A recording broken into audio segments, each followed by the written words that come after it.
Hello, my name's Joan Wood. Welcome to today's episode of Coffee Break. And today my special guest is Dr. Keith Suter. So, question one, what are your current projects?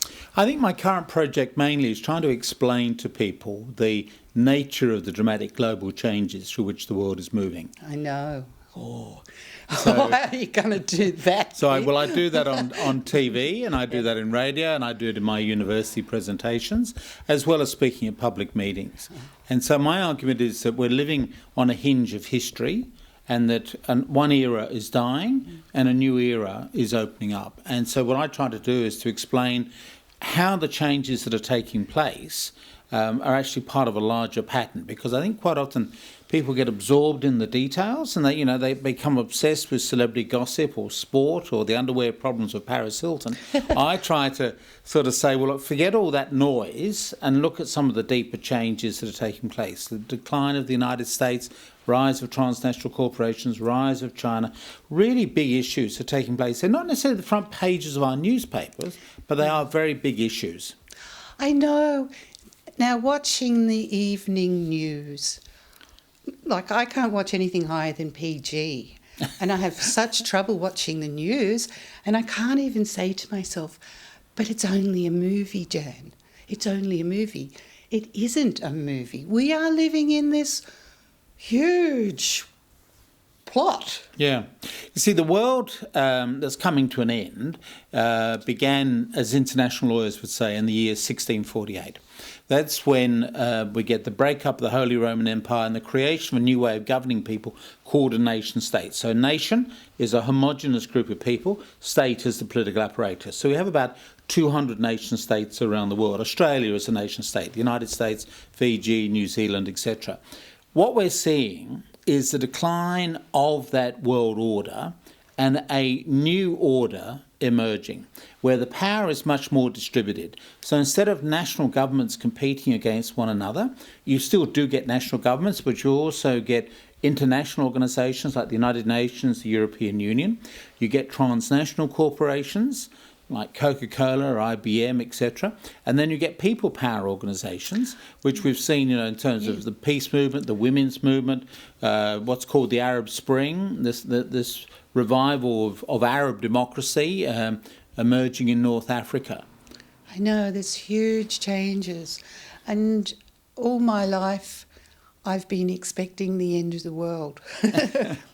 Well, I'm also involved in that debate in another context, because being involved with the Uniting Church, I come across a lot of Christians who keep saying that the end of the world is going to occur because Jesus is... Well, it's interesting. The Christians will say Jesus is going to come back at any moment. The Jews are waiting for their Messiah, and the Shia Muslims are waiting for the 12th Imam. So when the Messiah comes, we'll ask, is this your first visit, your second, or your 12th? Can I tell you about my first day at kindergarten? Because this is where it all comes from. I wasn't even 5 years old, and my very first day at kindergarten, there was another little girl called Christine, and she started the same day. So we held hands and we went and we explored, and at the end of the day she said, "I like you, will you be my friend?" And I go, "Yeah." And then she says, "Now, I'm a Jehovah's Witness and I'm going to tell you a secret, and you're not allowed to tell anybody. The world's going to end this year." Oh, I thought, that was my first day at school. Anyway, a year later I said to her, "But hang on, didn't end last year." "Oh," she said, "we were a year out. It's going to end this year." So all my life, Keith, I've had this sword of Damocles. My father would read Nostradamus every evening at the dinner table. And we've had all sorts of stuff, like the Cold War and the nuclear bomb.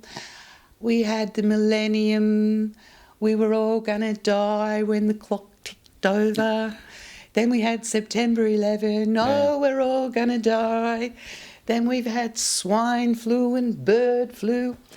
Quite frankly, I'm bored with it all. Yeah, well, I think, yes, what you've touched on there is an issue where you've got a number of different groups that talk in those terms. One, obviously the religious groups, but also secular organisations like my own, the Club of Rome, which in 1972 triggered the Limits to Growth debate, where we started to talk about the end of easily available resources, such as oil, for example. We've lived in the oil era since 1859, and the historians will call this the oil era. It says oil is not just transportation, it's makeup, it's plastics, biros, all that sort of thing. So and we're burning it. Mm-hmm. So around the year 2040, maybe we'll start to run out of that. Also, of course, the environment movement is concerned about climate change, etc. So yes, I can see why some people would be a bit cynical, particularly older people who've lived through a huge amount, who will say, look, been there, done that, I don't panic. The problem is, though, that at one of these turning points, it will be significant. Now, whether it'll be climate change, whether it'll be running out of resources, whether it'll be the Chinese who are trying to consume too many resources for the world, or the Indians, or the irresponsible consumption of raw materials, which we do in Australia. We're lucky because we're only 23 million people, but on a capita basis, we are polluting the world. Okay, now I've heard people say it's the end of the world as we know it. It's not the end of the world, it's just the end of a way of doing something that's been done for hundreds of years. That's right, because the planet will always continue. Humans are recent arrivals. Mm-hmm. So, perhaps a couple of million years. Effectively, it's only about 140,000 in our current form. The planets and the solar system is, say, about 4 billion years old. So, in a sense, we're just a little blink. Yeah. And we could certainly wipe out our own lifestyle, but the planet itself will continue to tick over, with or without humans.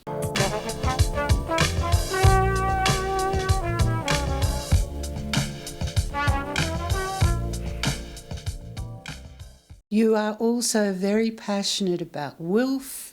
Yes. We are both WILFers.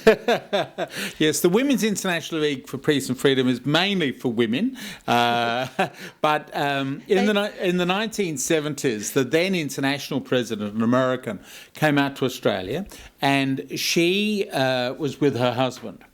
And she announced that her husband was also a member of WILF, if only to make it more interesting for him as he followed the international president around. And so the person I was sitting with, the late Elizabeth Mattick, turned to me. She was a former school principal of one of our major Sydney schools, so she always treated me like the head prefect. And she just turned to me and said, well, you should join WILF as well. So that's why I'm one of your few male members. I know, and the WILFers love you. So, Keith, you're a favourite with the WILFers. And you're an honorary life member? No, they charge me each year my annual subscription. I'm an honorary life member of the United Nations Association, but the ladies charge me. So, Keith, last year it was WILF's 95th birthday, and I filmed their birthday party. So let's go and have a look. A little flip in time a year ago for a few snippets of... But we're going to blow out a candle. So thank you very much to all of you. And of course, most of all, our hardworking Vice President now, but she has been President until March 2010 for 3 years. And you can see that the work that she has done here preparing for this event. She has worked closely with the Mossman Art Gallery. And thank you so much, Mayor, for allowing us to use this space to have our gathering today. Ida, it's been a wonderful afternoon. It's WILF's 95th birthday, and you're a passionate WILFer, aren't you? I am very passionate about WILF. It's my organisation. It's the organisation that's been here for peace. It's been the oldest one on the planet. Those women who started WILF walked into the middle of the war zone. They came from every country that was at war, and they set up an organisation looking for peace. And all of my adult life, I've been an active devotee of peace. My first political action was about the Vietnam War and the moratoriums when I was still in my teens, and I can't think of a better thing to do with my life than work for peace. And it's a peace that is a negotiated peace. It's not a peace because people are frightened of the government. It's not a peace because people are frightened of the police. It's a peace because it is not appropriate to harm another human being. It is just not appropriate to harm them, and that's physical violence, the violence of stealing their water, the violence of making it unsafe to eat the food, the violence of having an economic system that means they don't have a home, that if we do not have a safe, negotiated peace, then the planet is just up itself. Keith, one of my current projects has been transferring my telex. So I've been taking the telephone numbers from my ratty old book that's fallen apart, and I've been writing a new one, like good feng shui. But I found it very confronting because there are so many people in my old book that are no longer with us.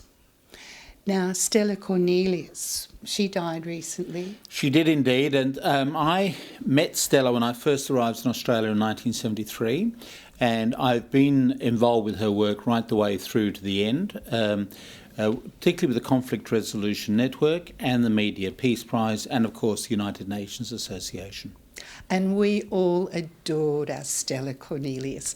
And I was looking through some of my tapes the other day, and I found Stella at Kay Murray's book launch on Irene Greenwood.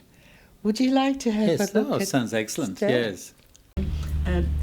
I don't believe that the military are full of people who are all bloody minded, not by any means. If they are there to aspire, their highest aspiration is to give us security. The gift that you were taking them is the greatest gift they could do.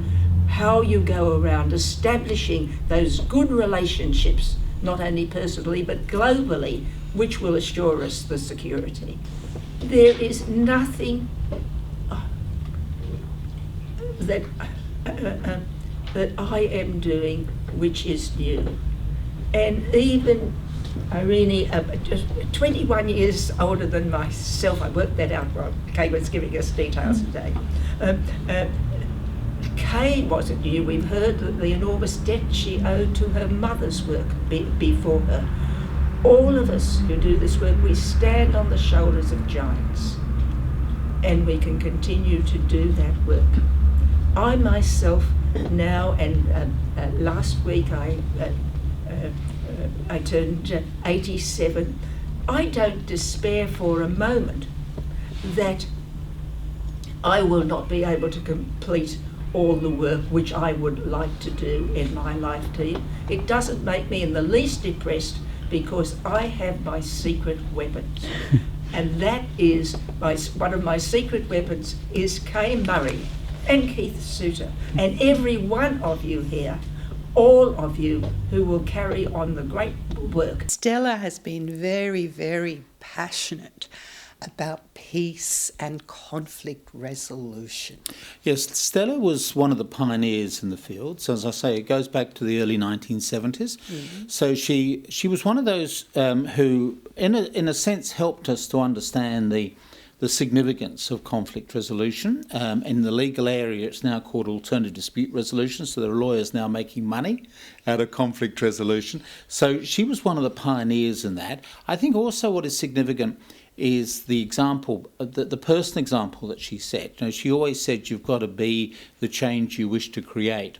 So in the way that she operated, she was always very tranquil, always a nice person to deal with. And she had this fantastic ability to take every problem and then reframe it as an opportunity. So the slogan that she would use is that you've got to try to make lemonade out of each lemon. I think a third thing about Stella is that she has probably donated more money to the peace cause than any other single person in Australia. She financed the Conflict Resolution Centre at Macquarie University. She helped get one going at Sydney University. She also, of course, created the Media Peace Prize, which is now in a number of countries, but it began as one of Stella's initiatives, the belief being that we criticise the journalists for their reporting of the news, etc. Why don't we also try to reward them to give them an incentive to do better? And, of course, journalists report other journalists getting prizes. So she really put a lot of money. She put her money where her mouth was. She put a lot of money into good causes.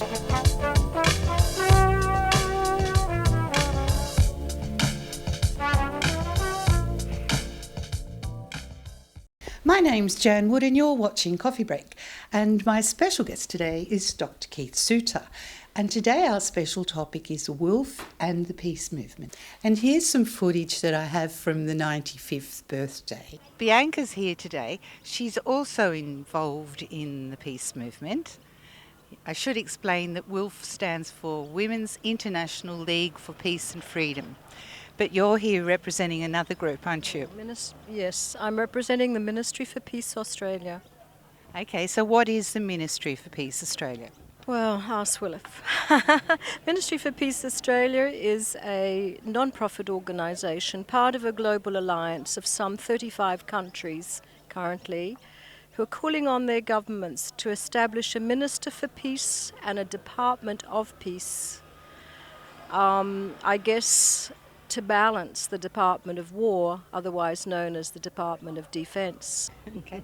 Now that sounds pretty cool. So how are you going to go about this, Bianca? That's a very good question. How I'm going about it is not in the way that normally one does, which is to become very active and anti this and anti that and so on.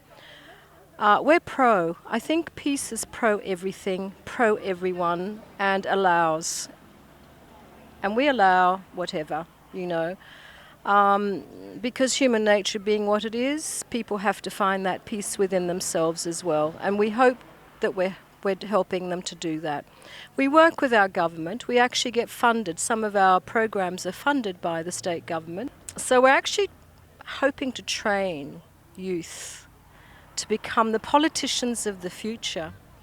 And we call it a Youth Peace Parliament. And what was interesting last year was when these kids were in the Legislative Assembly of our Parliament House in Macquarie Street, whenever one of them got irate or angry, they were given the death stare and told, it's a peace parliament.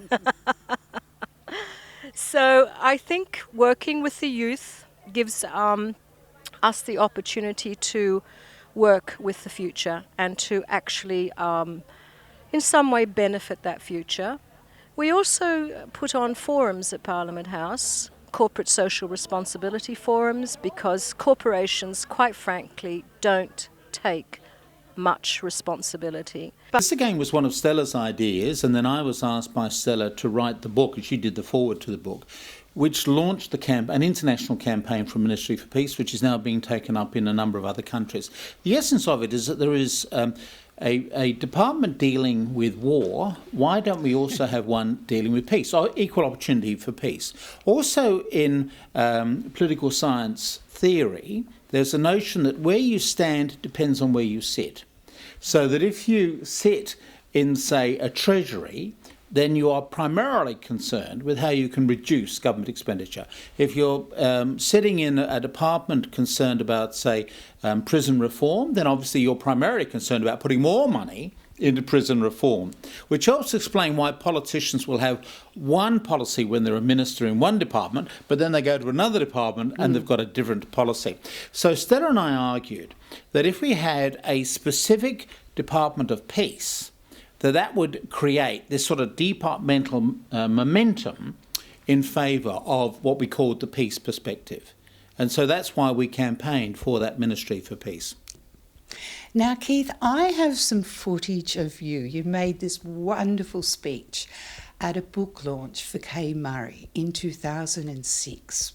Would you like to see yourself in glorious Keith mode? And my final comment is that we're not only going to a new era of warfare, but it seems to me that we've got a new era of peace campaigning. Now, I don't need to elaborate on the new era of warfare. That's all around us and that gets spoken about enough. But there are also challenges for us within the peace movement. On the one hand, we see peace groups very much in decline, and with the declining numbers of members, etc., and with some peace groups literally dying off because the older members are not being replaced. On the other hand, we also have the growing respectability of the peace issue. For example, the Financial Review yesterday, in discussing the Iraq War, all the time kept saying what a stupid decision it was to go to war, which of course is what the chorus explained back in 2003. Journalists are slow learners, but they do catch on eventually. But what is interesting is that there is a fresh challenge for us in the peace movement. I go to military gatherings now and get invited to be there. They know full well that I'm not there to sell them any weaponry. But you go to peace conference, you go to military gatherings, and you will see their representatives of development groups, etc., because they're involved with the peace process. This new warfare era into which we have moved represents all sorts of new challenges, because quite suddenly the military are in the issue of peace building and peacemaking and peacekeeping. So it represents for them fresh challenges as well. Stella Cornelius ran a campaign about the importance of unemployment. Now, if you have a major conflict, you would then end up with unemployed soldiers. And if you're not careful, they then resort to the use of violence in the new peacetime era. So Stella argued that we've got to find ways of making sure that after the end of hostilities, we can provide people with employment. I now go to gatherings where you've got the military who are making pretty much the same sort of comments. Stella made it first, but nonetheless, it's a very keen point which we can see in our own region. People talk about an arc of instability. Look at the issues of East Timor, the issues of Tonga, and others. You know, that you have large unemployed young males there who cause problems. They have access to weaponry. These are the issues that we've been talking about in the peace movement for years, and now the soldiers are saying, you're right. We should have been listening to you a long way ago. They don't quite make that admission. But nonetheless, for us it's a new challenge. It's a challenge for them. They're all at sea in this new era of warfare. But it's also a challenge for us in the peace movement as to how we engage with that. We really do need someone like Irene back with us to come up with some new ideas for this new era of what it is to be involved in the peace movement, because it clearly does represent whole new challenges for us. WILF is turning 100, and the WILFers in New South Wales want to put together a book commemorating 100 years of WILF, and they want to honour women who have worked in the peace movement or with WILF in the 20th and the 21st century. So I thought to myself, if anybody out there in the audience who has, whose mother or grandmother or great-grandmother or sister who's been involved in WILF, if they would like to contribute to the book, they can contact WILF New South Wales, and I'll have the details on the end of the program. Oh, good. That's excellent, because what we want is very much a people's history. We know that generals write their memoirs. We don't get so many memoirs written by peace activists. We celebrate battles. We don't celebrate the work of the peace activists. And so I think we should give equal opportunity for peace. Okay.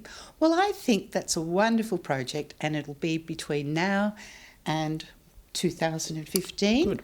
And if I'm still here, if the world hasn't ended, if I live to be for my 60th birthday party, I'll go and film it. Excellent. That'll be lovely.